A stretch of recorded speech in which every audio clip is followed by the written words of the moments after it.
Hi, welcome to Lash class. BA English film സ്റ്റഡീസിലെ semiotics and the cinema എന്ന ചാപ്റ്ററാണ് നമ്മൾ നോക്കുന്നത്. ഗിൽബർട്ട് ഹാർമാൻ്റെ ഒരു എസ്സേ ആണ്. നമ്മളിവിടെ ഈ എസ്സേയുടെ ഇമ്പോർട്ടൻ്റ് പോയിന്റ്സ് ആയിട്ടുള്ളൊരു സമ്മറിയാണ് പ്രൊവൈഡ് ചെയ്യുന്നത്. നമുക്ക് നോക്കാം. Introduction. Semiotics is A study of science and symbols. Semiotics എന്ന് പറയുന്നത് സയൻസിനെയും സിംബൽസിനെയും, അതായത് അടയാളങ്ങളെ കുറിച്ചിട്ടുള്ളൊരു പഠനമാണ്. നമുക്ക് ലാംഗ്വേജിലും ലിംഗ്വിസ്റ്റിക്സിലും ഒക്കെ ഇതിനെ കുറിച്ചിട്ട് പറഞ്ഞത് ഓർമ്മയുണ്ടായിരിക്കും. Semiotics in cinema is a study of films as a system of science. ഇനി സിനിമയ്ക്കകത്ത് സെമിയോട്ടിക്സ് എന്ന് പറയുന്നത് എ സിസ്റ്റം ഓഫ് സയൻസ്, ഈ അടയാളങ്ങളുടെ ഒരു സിസ്റ്റം എന്നുള്ള രീതിയിൽ സിനിമയെ നോക്കിക്കാണുന്നതാണ്. The article analyzes the approaches of Christian Metz and Peter Wohlen.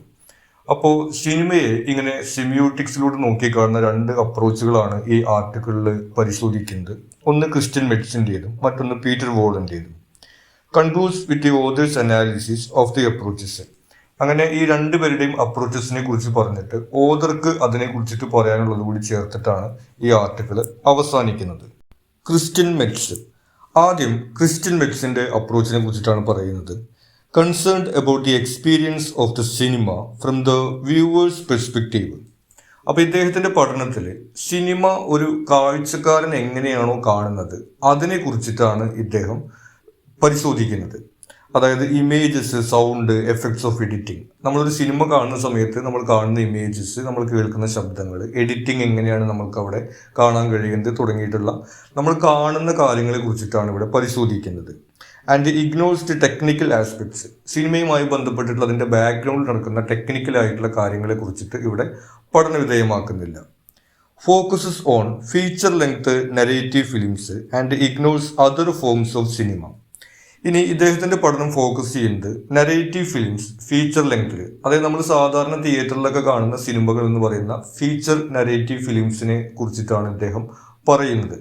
സിനിമയുടെ മറ്റ് ഫോംസ് ഉണ്ട്, ഈ ഡോക്യുമെൻ്ററി, ഷോർട്ട് ഫിലിം, അഡ്വർടൈസ്മെൻറ്റ് തുടങ്ങിയിട്ടുള്ള അത്തരം കാര്യങ്ങളെ കുറിച്ചിട്ട് അദ്ദേഹം പരിശോധിക്കുന്നില്ല. അദ്ദേഹം പറയുന്നത് ഒന്ന്, നരേറ്റീവ് ഫിലിംസ് ആണ് സിനിമയുടെ ആദ്യത്തെ രൂപമായിട്ട് എവോൾവ് ചെയ്തു വന്നത്. രണ്ട്, നമ്മൾ സാധാരണഗതിക്ക് സിനിമ എന്ന് കണക്കാക്കുന്നത് അത്തരം സിനിമകളെയാണ് എന്നുള്ള കാരണം കൊണ്ടാണ് അദ്ദേഹത്തിൻ്റെ പഠനം അദ്ദേഹം അതിൽ കേന്ദ്രീകരിക്കുന്നത്. Gives importance to denotation and ignores connotation. മറ്റൊരു കാര്യം അദ്ദേഹം ചെയ്യുന്നത് ഡിനോട്ടേഷന് അദ്ദേഹം ഇമ്പോർട്ടൻസ് കൊടുക്കുന്നു. ഡിനോട്ടേഷൻ എന്ന് പറയുന്നത് ഒരു കാര്യത്തിൻ്റെ അക്ഷരാർത്ഥത്തിലുള്ള അർത്ഥത്തിനെയാണ് നമ്മൾ ഉദ്ദേശിക്കുന്നത്. ഇവിടെ സിനിമയുടെ കാര്യത്തിൽ അതിൻ്റെ പ്ലോട്ട്, സ്റ്റോറി തുടങ്ങിയിട്ടുള്ള കാര്യങ്ങളാണ് ഡിനോട്ടേഷനിൽ വരുന്നത്. കൊണോട്ടേഷൻ എന്ന് പറയുന്നത് അതിൻ്റെ സിംബോളിക് മീനിങ് ആണ്. നമുക്കറിയാം, ഇപ്പോൾ നമ്മൾ ഭാഷയിൽ ഉപയോഗിക്കുമ്പോൾ തന്നെ ഒരു ഉദാഹരണത്തിന് ഒരു സെൻറ്റൻസ് പറയുകയാണ്, എൻ്റെ ഹൃദയം വേദനിക്കുന്നു. അതിൻ്റെ ഡിനോട്ടേറ്റീവ് മീനിങ് എന്ന് പറഞ്ഞു കഴിഞ്ഞിട്ടുണ്ടെങ്കിൽ എന്താ, ഹൃദയം എന്ന് പറയുന്ന ഒരു ഓർഗൻ എനിക്ക് വേദനിക്കുന്നുണ്ട് എന്നുള്ളതാണ് അതിൻ്റെ ഡിനോട്ടേറ്റീവ് മീനിങ്. അതിൻ്റെ കൊണോട്ടേറ്റീവ് മീനിങ് എന്ന് പറയുന്നത് എന്താണ്, എനിക്ക് എന്തെങ്കിലും വിഷമമുണ്ട് എന്നുള്ള അർത്ഥത്തിൽ നമുക്കതിനെ വ്യാഖ്യാനിച്ചെടുക്കാൻ വേണ്ടി സാധിക്കും. ഈ രീതിയിൽ ഭാഷയിൽ ഡിനോട്ടേറ്റീവ്, കൊണോട്ടേറ്റീവ് മീനിങ് ഉണ്ട്. അതുപോലെ തന്നെ സിനിമയ്ക്കകത്തും ഈ ദൃശ്യങ്ങൾക്ക് അത്തരത്തിലുള്ള മീനിങ്സുകൾ ഉണ്ടാവാം. ഇദ്ദേഹം അതിൻ്റെ കഥയെ ഫോക്കസ് ചെയ്തുകൊണ്ട് ഡിനോട്ടേഷൻ അല്ലെങ്കിൽ ഡിനോട്ടേറ്റീവ് മീനിങ്ങിൽ മാത്രമാണ് ഫോക്കസ് ചെയ്യുന്നത്. Denotation in language is conventional, വേറെ cinema doesn't rely on conventions of language. ഇനി ഭാഷയ്ക്കകത്ത് കൺവെൻഷൻ്റെ ഒരു പ്രാധാന്യം ഉണ്ട് നമുക്കറിയാം. അതായത് നമ്മൾ ഉപയോഗിക്കുന്ന വാക്കുകളൊന്നും സ്വയമേവ രൂപപ്പെട്ടു വന്നൊന്നല്ല. ഇപ്പം നമ്മൾ മനുഷ്യൻ എന്ന് പറയുന്നതും പുസ്തകം എന്ന് പറയുന്നതും ഈ പറയുന്ന വാക്കുകളൊക്കെ പ്രത്യേകിച്ച് അർത്ഥമില്ലാത്തതാണ്. നമ്മുടെ ഭാഷയ്ക്കകത്ത് അതിൻ്റെ അർത്ഥമുള്ളത് കൊണ്ടാണ് നമുക്ക് ഉപയോഗിക്കാൻ സാധിക്കുന്നത്. അതായത് ഒരു ഭാഷയിൽ അർത്ഥമുള്ളൊരു വാക്കിന് വേറൊരു ഭാഷയിൽ അർത്ഥം ഉണ്ടാവുന്നില്ലല്ലോ.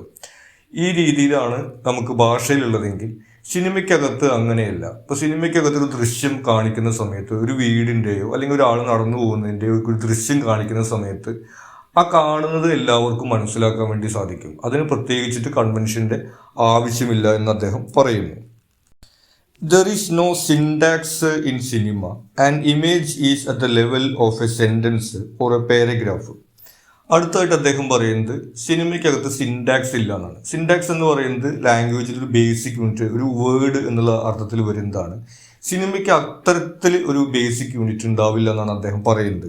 ഒരു ഉദാഹരണം പറയുകയാണെങ്കിൽ, ഇപ്പോൾ ഒരു വീട് എന്നുള്ളൊരു വാക്ക് നമുക്ക് ലാംഗ്വേജിനകത്ത് സിൻടാക്സ് ആയിട്ട് എടുക്കാൻ പറ്റും. പക്ഷെ സിനിമയ്ക്കകത്ത് ഒരു വീട് കാണിക്കുന്ന സമയത്ത് നമുക്ക് വെറുതെ വീട് എന്നുള്ള വാക്ക് പറയാൻ പറ്റില്ല. നമുക്ക് സ്വാഭാവികമായിട്ടും വീട് കാണിക്കുന്ന സമയത്ത് അതിൻ്റെ പെയിന്റിങ് കാണിക്കേണ്ടി വരും, അതിൻ്റെ ആർക്കിടെക്ചർ തുടങ്ങിയിട്ടുള്ള കാര്യങ്ങൾ നമുക്കവിടെ കാണിക്കേണ്ടി വരും. ആ വീട് നിൽക്കുന്നത് ഏത് സ്ഥലത്താണെന്നുള്ളത് നമുക്ക് ആ ദൃശ്യത്തിൽ കാണും.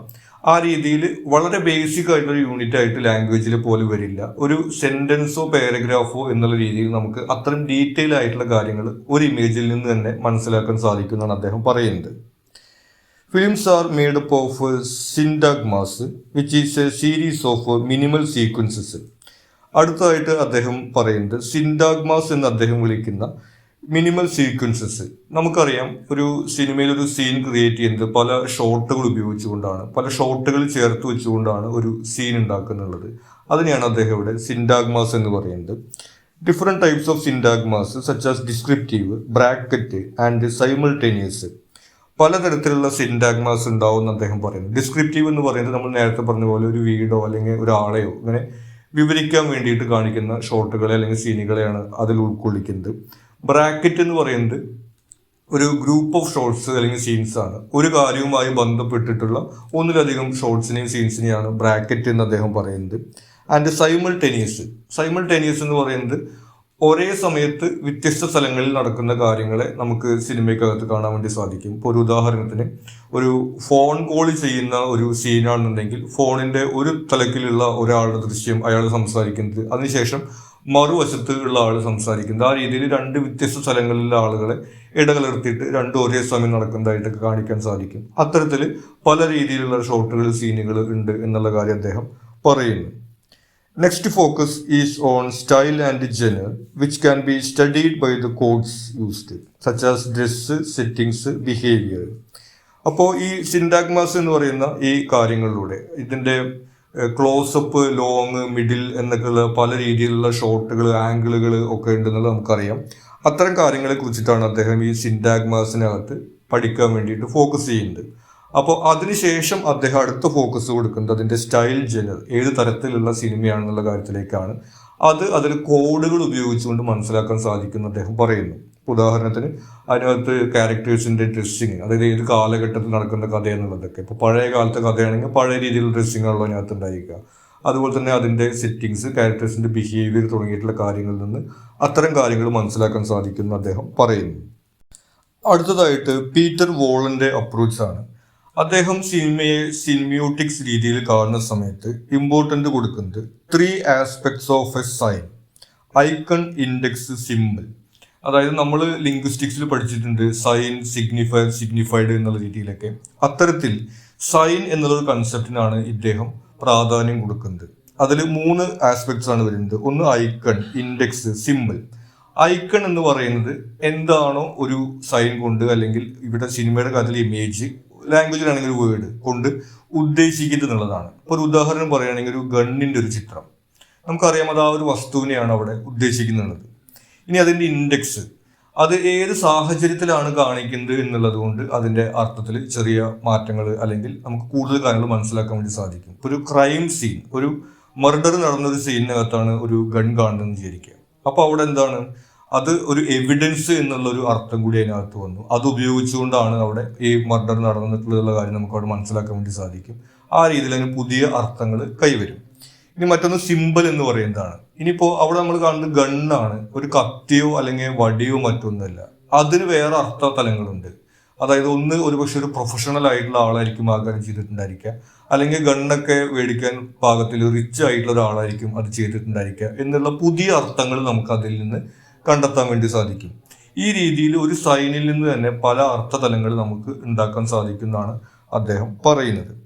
Works of art exploit various codes. ഇനി അദ്ദേഹം പറയുന്നത് ഇത്തരത്തിലുള്ള പല കോഡുകളിലൂടെ ഈ ആർട്ട്, സിനിമ എന്ന് പറയുന്ന ഒരു ആർട്ടാണ്, അത് ഇത്തരം പലതരത്തിലുള്ള അർത്ഥങ്ങൾ ഒക്കെ ഉണ്ടാക്കിയെടുക്കാൻ വേണ്ടി ശ്രമിക്കുന്നുണ്ട്. Such analysis can help us understand the cinema better. അപ്പൊ ഇദ്ദേഹത്തിന്റെ അഭിപ്രായത്തിൽ ഇദ്ദേഹം ഫോക്കസ് ചെയ്യുന്നത് ഈ സൈൻ എന്നുള്ള ഒരു സങ്കല്പത്തിലാണ്. അതിന് 3 ലെവൽ ഓഫ് മീനിങ്സ് ഉണ്ട്. അതിന്റെ ഐക്കൺ, ഇൻഡെക്സ്, സിമ്പിൾ എന്ന് പറഞ്ഞിട്ട്. അപ്പൊ അത്തരം കാര്യങ്ങളെ മനസ്സിലാക്കിക്കൊണ്ട് അനലൈസ് ചെയ്തിട്ട് സിനിമയെ ബെറ്റർ ആയിട്ട് അണ്ടർസ്റ്റാൻഡ് ചെയ്യാമെന്നാണ് അദ്ദേഹം പറയുന്നത്. ഇനി ഈ ആർട്ടിക്കിളിൽ ലാസ്റ്റ് പാർട്ടിൽ വരുന്നത് ഓതേഴ്സ് അനാലിസിസ് ആണ്. അപ്പോൾ രണ്ടുപേരുടെ അപ്രോച്ചുകളെ കുറിച്ച് അദ്ദേഹം പറഞ്ഞു. എന്നിട്ട് അദ്ദേഹത്തിന് അതിനെക്കുറിച്ച് പറയാനുള്ളതാണ്. Considers Metz emphasis on denotation was wrong. അദ്ദേഹം ആദ്യം തന്നെ പറയുന്നത് ഈ ഡെനോട്ടേഷനിൽ മാത്രം ഫോക്കസ് ചെയ്തുകൊണ്ടുള്ള മെറ്റ്സിന്റെ അനാലിസിസ് തെറ്റാണ്. സിനിമയ്ക്കകത്ത് നമുക്കങ്ങനെ ഡെനോട്ടേഷനും കൊണോട്ടേഷനും വേർതിരിച്ചെടുക്കുക എളുപ്പമല്ലെന്നാണ് പറയുന്നത്. ഇപ്പോൾ ഒരു ഉദാഹരണം നോക്കുകയാണെങ്കിൽ ഇപ്പോൾ നമ്മൾ ഈ ഹൊറർ സിനിമകളിലോ അല്ലെങ്കിൽ അത്തരത്തിൽ ത്രില്ലിംഗ് ആയിട്ടുള്ള സീനുകളിലൊക്കെ നമ്മൾ കാണുന്നൊരു മൊണ്ടാഷിൻ്റെ ഉപയോഗമുണ്ട്. ഒരു ചിലന്തി വലയിൽ ഒരു പ്രാണി ഇങ്ങനെ പെട്ടുകിടക്കുന്ന ഒരു രംഗമൊക്കെ ചിലപ്പോൾ നമ്മൾ ഈ ഹൊറർ സിനിമയിലൊക്കെ ഇടയ്ക്ക് നമ്മൾ കാണിക്കാം. അതിന് വെറും ഒരു ഡിനോട്ടേറ്റീവ് മീനിങ് മാത്രം നോക്കി കഴിഞ്ഞിട്ടുണ്ടെങ്കിൽ നമുക്ക് എന്താ മനസ്സിലാക്കാൻ സാധിക്കുക? ആ സ്ഥലത്തൊരു ചിലന്തി വല ഉണ്ട് എന്നുള്ള കാര്യം മാത്രമേ മനസ്സിലാക്കാൻ സാധിക്കുള്ളൂ. പക്ഷെ അത് സിംബോളിക് ആയിട്ടുള്ള മീനിങ് അതിനകത്ത് ഉണ്ടായിരിക്കാം. അതായത് ഈ ക്യാരക്ടർ അവിടെ ഒരു പ്രശ്നത്തിൽ അകപ്പെട്ടു, അല്ലെങ്കിൽ അയാൾ ഒരു വലയിൽ പെട്ടു, അയാൾ കുടുങ്ങി തുടങ്ങിയിട്ടുള്ള സിംബോളിക് ആയിട്ടുള്ള മീനിങ് അതിനകത്ത് ഉണ്ടാവാം. ആ രീതിയിൽ അതിൻ്റെ കഥ മനസ്സിലാക്കുന്നതിന് ഈ കൊണോട്ടേഷൻ സിനിമയ്ക്കകത്ത് ഉപയോഗിക്കുന്നുണ്ട്. അപ്പോൾ അതിങ്ങനെ വേർതിരിച്ചുകൊണ്ടുള്ള ഒരു അപ്രോച്ച് അദ്ദേഹം മനസ്സിലാക്കുന്നില്ല, അല്ലെങ്കിൽ അതിനെ അദ്ദേഹം ക്രിട്ടിസൈസ് ചെയ്യുന്നു. ഇനി both Metz and Wollen use semiotic study, only their priorities are different. ഇനി ഇദ്ദേഹത്തിൻ്റെ അഭിപ്രായത്തിൽ രണ്ടുപേരും ഈ സിനിമയെ സിമിയോട്ടിക് കൺസെപ്റ്റിൽ എടുത്ത് കാണുകയാണ്. അവിടെ പ്രയോറിറ്റീസിൽ മാത്രമാണ് വ്യത്യാസമുള്ളൂ എന്നാണ് പറയുന്നത്. മെറ്റ്സിൻ്റെ കാര്യത്തിൽ നമ്മൾ പറഞ്ഞു അതിൽ ഡിനോട്ടേറ്റീവ് മീനിങ്ങിനാണ് അദ്ദേഹം പ്രാധാന്യം കൊടുക്കുന്നത്. ഇനി വോളൻ്റെ കേസിലാണെങ്കിൽ അദ്ദേഹം അതിൻ്റെ സൈനിൻ്റെ 3 ലെവൽ ഓഫ് മീനിങ് ഉണ്ട്, അതിനാണ് അദ്ദേഹം പ്രാധാന്യം കൊടുക്കുന്നത്. There is ambiguity about the term code. ഇനി മറ്റൊന്ന്, രണ്ടുപേരും കോഡ് എന്നതിനെ കുറിച്ചിട്ട് പറയുന്നുണ്ട്. കോഡ് എന്നതുകൊണ്ട് എന്താണ് ഉദ്ദേശിക്കുന്നത് എന്നുള്ളതിന് ഒരു സംശയമുണ്ടെന്ന് അദ്ദേഹം പറയുന്നുണ്ട്. അപ്പം നമുക്കറിയാം കോഡ് എന്ന് പറയുന്നത് ഒരു രഹസ്യമോ അല്ലെങ്കിൽ ഒരു ഒളിഞ്ഞിരിക്കുന്ന അർത്ഥമോ നമ്മളത് കണ്ടെത്തുക എന്നുള്ളൊരു അർത്ഥമുണ്ട്. ഇനി നമ്മൾ ഡ്രസ് കോഡ് തുടങ്ങിയിട്ടുള്ള രീതിയിൽ ഒരു ബിഹേവിയറിൻ്റെ പാറ്റേൺ ആയിട്ട് നമ്മൾ കോഡിനെ പറയാറുണ്ട്. ആ രീതിയിൽ അത് വ്യക്തമല്ല എന്നാണ് ഇദ്ദേഹം പറയുന്നത്. Then Metz and Wallin advocate for replacing film theory and criticism with semiotics. ഇനി ഈ രണ്ടു പേരും ഈ സിനിമാ നിരൂപണത്തെ ഈ സിമിയോട്ടിക് സ്റ്റഡി വെച്ചുകൊണ്ട് റീപ്ലേസ് ചെയ്യാൻ വേണ്ടിയിട്ടാണ് പറയുന്നത്. അതാണ് ഇതിൽ പൊതുവിൽ ഇമ്പോർട്ടൻ്റ് ആയിട്ട് പറയുന്ന ഒരു കാര്യം. Author argues that it will not work with cinema. അപ്പോൾ ഇദ്ദേഹത്തിൻ്റെ അഭിപ്രായത്തിൽ സിനിമയെ അങ്ങനെ ലാംഗ്വേജ് പഠിക്കുന്നത് പോലെ സിമിയോട്ടിക് സ്റ്റഡിയിൽ ഉൾപ്പെടുത്താൻ വേണ്ടി സാധിക്കില്ല. സിനിമ എന്ന് പറയുന്നത് കുറച്ചും കൂടി വൈഡ് ആയിട്ടുള്ള എസ്തെറ്റിക് ആയിട്ടുള്ള ഒരു കൺസെപ്റ്റാണ്. അതിനെ ഈ സിമിയോട്ടിക്സിനകത്ത് ഒതുക്കാൻ വേണ്ടി സാധിക്കില്ല. അതിന് മറ്റു രീതിയിലുള്ള ഫിലിം ക്രിറ്റിസിസം തന്നെയാണ് ആവശ്യം എന്നുള്ളൊരു പോയിന്റാണ് ഓതർ പറഞ്ഞു വയ്ക്കുന്നത്. ഇത്രയും കാര്യങ്ങളാണ് നമുക്ക് ഈ എസ്സേക്കകത്ത് ഇമ്പോർട്ടൻറ്റ് പോയിന്റ്സ് ആയിട്ട് വരുന്നത്. നിങ്ങൾക്ക് മറ്റെന്തെങ്കിലും സംശയങ്ങളോ സജഷൻസോ ഉണ്ടെങ്കിൽ നിങ്ങൾ കമൻറ്റ് ചെയ്യുക. കൂടാതെ ഈ ചാനൽ നിങ്ങൾ സബ്സ്ക്രൈബ് ചെയ്തിട്ടില്ലെങ്കിൽ സബ്സ്ക്രൈബ് ചെയ്യുക. Thank you.